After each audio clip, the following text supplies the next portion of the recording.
What up, world? Um, Welcome to the Brian Janu Show, podcast video episode. As you know, this video episode will be on my YouTube channel, Brian Janu Show YouTube channel. So go watch them, watch the videos, watch all the videos, but also leave comments, man. Leave some comments. Also, subscribe, man. If you really like the videos, man, you want to continue to support me, subscribe. Also, you go to podcast platforms. Type in Brandon Janu's show. And I hope you guys enjoy that. Yeah, man. Let's start this show, man. So I've been working like crazy, this whole week. And yesterday, I think, was like the first time I actually had some downtime to really just think. And I didn't know if I was gonna do a video because I've done like 4 this week. I did a question of the week. I did 2 random shit's point of views, and I've done a new series called From Me to You. And I always do, a video that's called, songs that have impacted my life and taught me lessons. And that's exactly what this video is today. I'm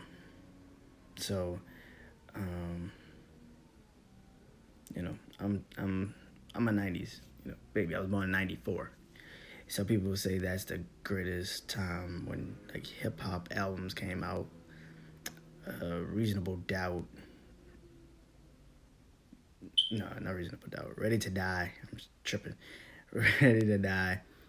I was thinking Nas when I was talking about Jay-Z. Illmatic. The Fugees, The Score. Red Man came out. So many great hip hop albums. So many great hip hop albums. So many. Like Wu-Tang, I think. Wu-Tang came out that year, I think, too. So many albums, man. So, but 94 was just a great, album year. And I grew up, like I said, late 90s, early 2000s. I'm a late 90s, early 2000 baby when it comes to music, particularly, because that's my era. I grew up in that era. I grew up, that's why Jay-Z is one of my favorite artists. That's why Biggie's one of my favorite rappers. That's why Lil Wayne is one of my favorite rappers and artists. I grew up in that era. You know what I'm saying? I grew up listening to, those artists. Oh, they impacted my life very much so. Also, the music I also always listen to is the reason why I always will listen to like R&B. I love R&B music. You know what I'm saying? I grew up in the 90s where R&B was, so damn potent in the industry, when there's real like R&B artists out there killing shit. Aaliyah, who didn't have a crush on Aaliyah? You my age, who didn't have a crush on Aaliyah? Her music was iconic. Still to this day, you can still hear, people trying to still get to that type of level of music.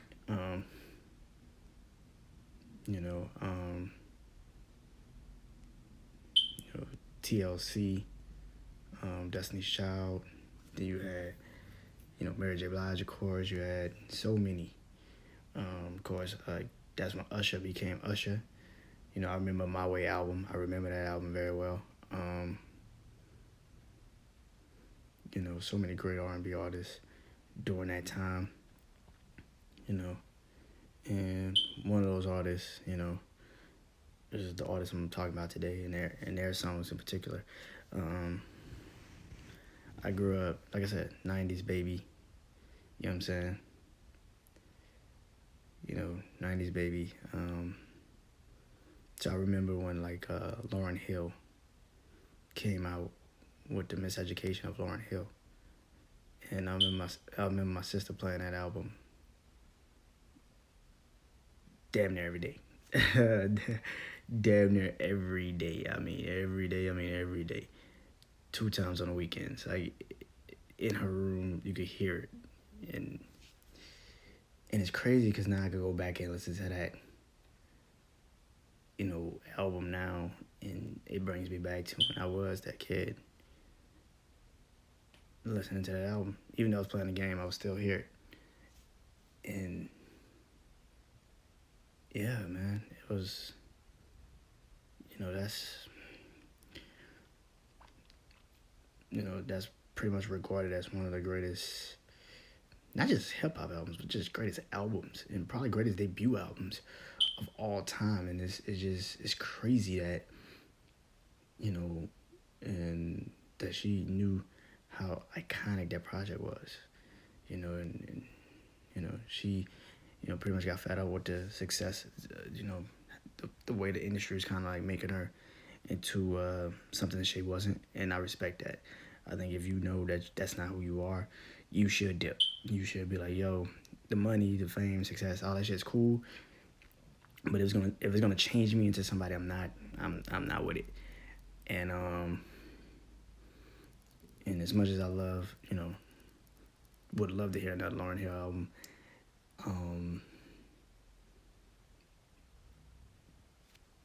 I get it. You know what I'm saying? And then, of course, one of my favorite songs of all time is Her and Nas, If I Ruled the World. Imagine that. It's such a great, iconic song. I remember when that video used to come on, the kids in the park at the beginning, and then it went into Times Square, and they're on the bus. I remember that fucking video so well when they're on the bus, and you can see the Coca-Cola sign in the back, and it's fucking lights, and it's dark, and it's... Hype Williams was a beast at directing. Let me just say that. If y'all don't know, Hype Williams was a beast of a director, man. And I remember that song, and I remember that video. So potent. I remember it. And, yeah, Lauryn Hill, though, has 2 songs that continue to stick out to me when I was, as I'm growing up and going back and listening to my 90s and early 2000s music. Like I said, album, but also, the Miseducation of Lauryn Hill, but also when she was in the Fugees. I said the Fugees earlier. The Score album. The Fugees was such a great group. I wish they would have done more music together, but you know how that goes. And,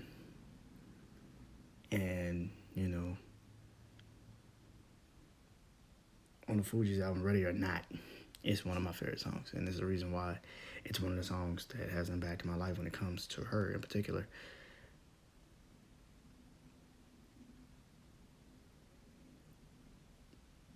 Even though they kind of like talk about like the hook, even though y'all know the hook already for Ready or Not, the Fugees. But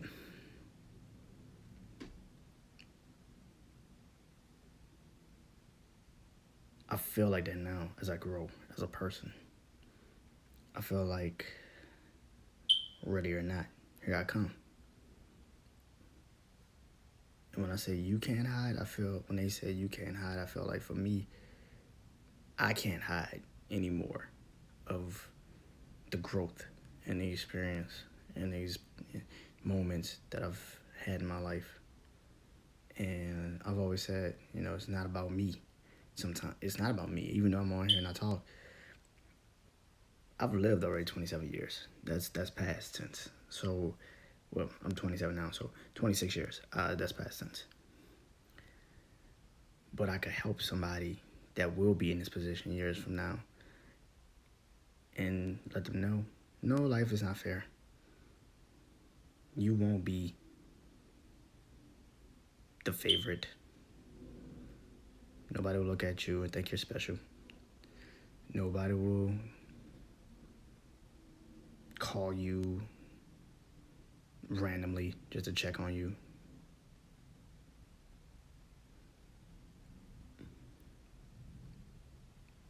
But you make your own luck. Do you believe when you look in the mirror there's more growth in that person Do you believe that you are evolving into a good person or a better person? I can't say good because I hate saying people are good people. They're just people out there that do good acts constantly, and they know that karma is alive and well. And I'm going to continue to support and help people because maybe I'm not in a position anymore to be in to do that for people, or I wasn't. Nobody did that for me, so let me do that for them. And I think when it comes to Ready or Not, there's a reason why it's so impactful to me is because I feel like that. I feel like, Wyclef comes on there and says, now that I arrived, it's true. Now that I'm arriving to the person that I am, and I'm growing. I'm not done with the growing. I'm 27. I got way more to go. But who I am now, it's pretty good. I'm not ashamed. I wouldn't say ashamed, but I'm not afraid of what can be. I finally got to the point in my life where I'm afraid of what I won't be if I didn't do this. I don't want to live with regrets in my life. I never want to live with regrets. Nobody should live with regrets. And I'm getting better at it. I'm not great at it, but I'm getting better at it. Where if I feel something, I got to say something. I'm starting to get better at it. And I think that that's kind of how I look at a song Ready or Not. The title is perfect for who I am and where I'm growing and where I'm continuously growing into. And like I said, I love the Fugees when I was a kid, so the Fugees really meant a lot to me. But to get to this point, it took another song from Art Hill that I listen to now. And I truly get the gist of it off her album. She got a song called X Factor, which is like held as high regard for a lot of songs. When I used to hear it when I was a kid, I was like, this is pretty cool. I like the beat. Like I said, I like songs that kind of tell stories. And, and it was kind of slow. It was melodic. And then our voice was perfect for the song. And it was great. And as I got older, started talking to girls, this song played a really major part in my life now. And it's very interesting that it happened to become that. And, she says in the hook, I'm telling you I'm going to leave, but you'll hurt yourself just to make me stay. That's crazy. Why would you do that to yourself? I love you. Why would you hurt yourself to make me stay? That's crazy. And it's like, that's intriguing. And I didn't hurt myself, but it kind of made me feel like, I see what she was saying the entire time now. I see it because, like I said, I grew up, got into situations that maybe in hindsight probably wasn't a good situation for me to be in. And I don't think I was in love with them, but I do think I like the attention from them. And like I said just a moment ago, I never thought I would be the guy to get the attention. I'm short. I'm sit in my room all day. I don't go out. I'm an introvert, as you know. And I think that just was never, I'm not good at that. I'm good at communicating, but I'm not good at displaying my feelings in those types of situations. So, I don't think I wear my heart on my sleeve, but you could say I kind of do. Because I want people to do good, and I want to be a part of people doing good, even if it does take a piece of me. And that song is very important to me because it kind of details how I feel about myself now. It's like, even at the end of the song when she's like, where were you when I needed you? Like, where were you? Like, I thought you were there for me. I thought you were really there for me. But now that I look around, where are you? Like, I need you. Where are you? And I was like, wow, that's interesting, because I was listening to it last night before I did the video and wanted to make sure.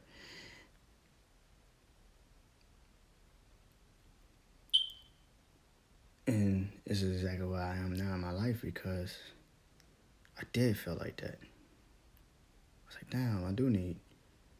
But instead of me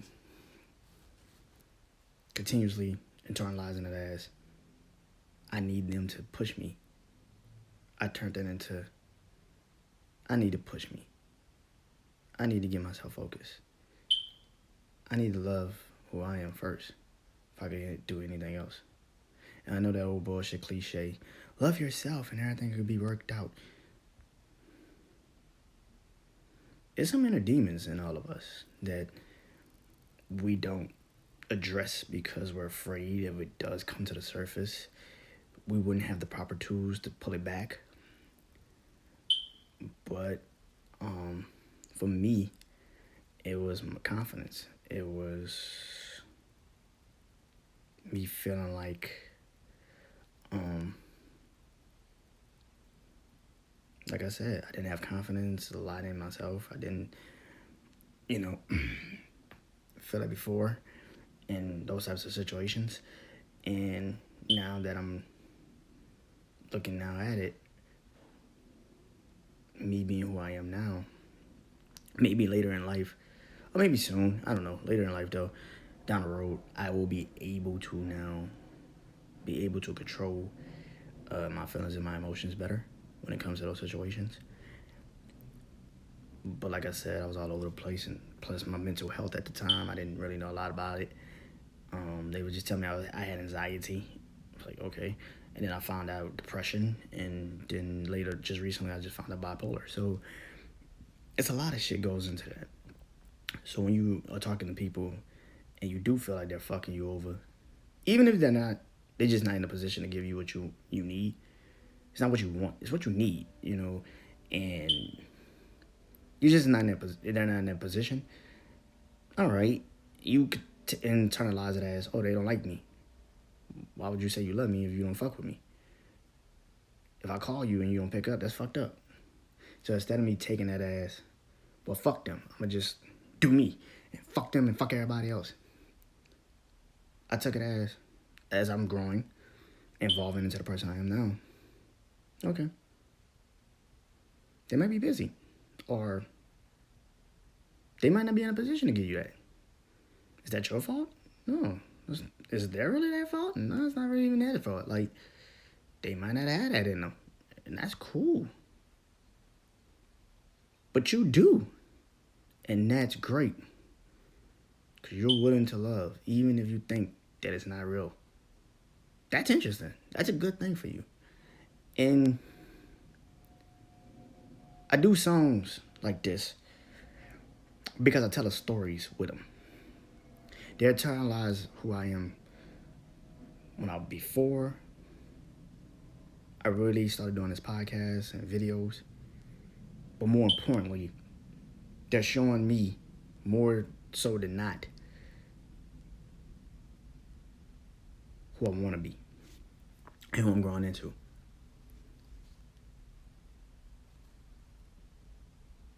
These songs, particularly,